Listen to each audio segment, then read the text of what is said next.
সকালবেলায় ঘুম থেকে উঠে অলরেডি চান টান করে আমাদের আদিবাবু পড়তে বসে গেছে, আর আমি এখন রান্নার মধ্যে ব্যস্ত।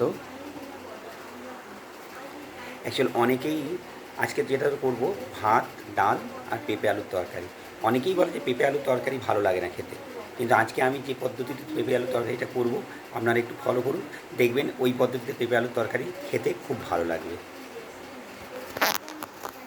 এই দেখুন, আমি অলরেডি পেঁপে আর আলু সেদ্ধ করে রেখে নিয়েছি। এর মধ্যে কড়াইয়ে সামান্য একটু তেল দিয়েছি, একটু পাঁচফোড়ন, একটা কাঁচা লঙ্কা আর আদা আর রসুন পেস্ট দিয়েছি, আর সঙ্গে একটা টমেটো কুচু করে দিয়েছিলাম, যেটা অলরেডি ফ্রাই হচ্ছে। মশলাটাকে ভালো করে কষিয়ে নিচ্ছি।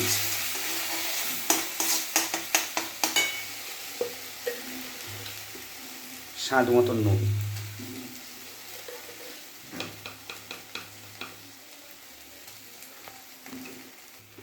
স্বাদ মতন হলুদ, স্বাদ মতো জিরে গুঁড়ো,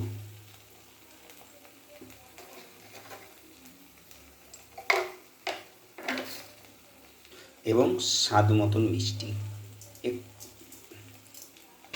যদি অনেকে মিষ্টি পছন্দ করে না তাহলে তারা চিনি দেবেন না। এবার সামান্য একটু জল দিলাম, নিয়ে ভালো করে মশলাটা কষিয়ে নেব। যেহেতু আমি তেল খুব কম তেলে রান্না করি, আমার রান্না খুব কম তেলে, তাহলে তাই এটা হয়তো লেগে যেতে পারে। সেই জন্য কী করবো, এটা সামান্য একটু জল দিয়ে কষবো।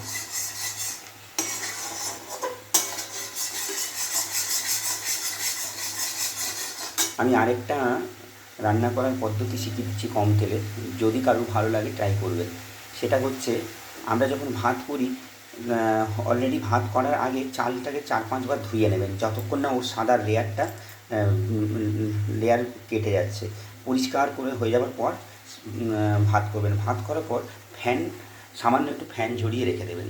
এরপর কি করবেন, এই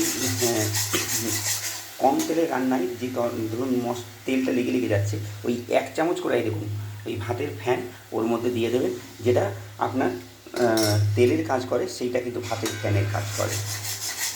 আপনারা একবার এই পদ্ধতি ট্রাই করে দেখবেন, খুব ভালো লাগবে। রান্নার টেস্টিও হবে এবং সেটা ঘনও হবে। এবং কি আমরা কী করি, অনেক সময় গ্রেভি করার জন্য হয়তো কর্নফ্লাওয়ার ইউজ করি, এক্ষেত্রে কিন্তু আলাদা করে কোনো কিছু ইউজ করতে হবে না। সেক্ষেত্রে ওই ভাতের ফ্যানটা দিয়েই আপনার কম তেলের যে রান্না করার প্রসেস, সেটাও কাজ করবে এবং গ্রেভিটাও মোটা হবে বা ঘন হবে। এটা আমার কষানো হয়ে গেছে। এবার আমি সেদ্ধ করা পেঁপের আলুটা দিয়ে দিলাম।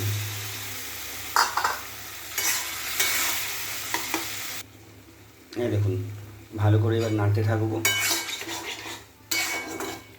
মশলাটা ভালো করে মিশিয়ে দেওয়ার পর কিছুক্ষণ এটা ঢাকা দিয়ে দিতে পারি।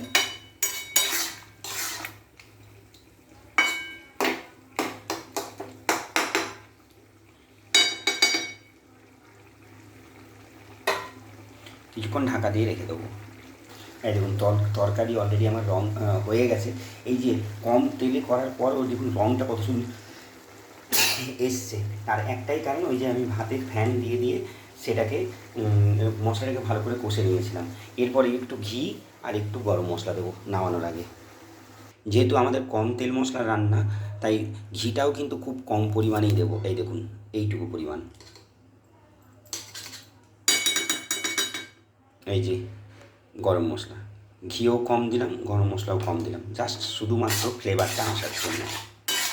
হয়ে গেল আজকে আমার পেঁপের তরকারি, পেঁপে আলু তরকারি। এই পদ্ধতিতে পেঁপের আলু তরকারি একবার ট্রাই করে দেখবেন, আশা করি প্রত্যেকের ভালো লাগবে। যারা পেঁপে আলুর তরকারি পছন্দ করে না বা পেঁপে পছন্দ করে না, তাদের জন্য কিন্তু এই তরকারিটা 100% ভালো লাগবে। সেটা রুটির সাথেও ভালো লাগবে বা ভাতের সাথেও ভালো লাগবে। বাই।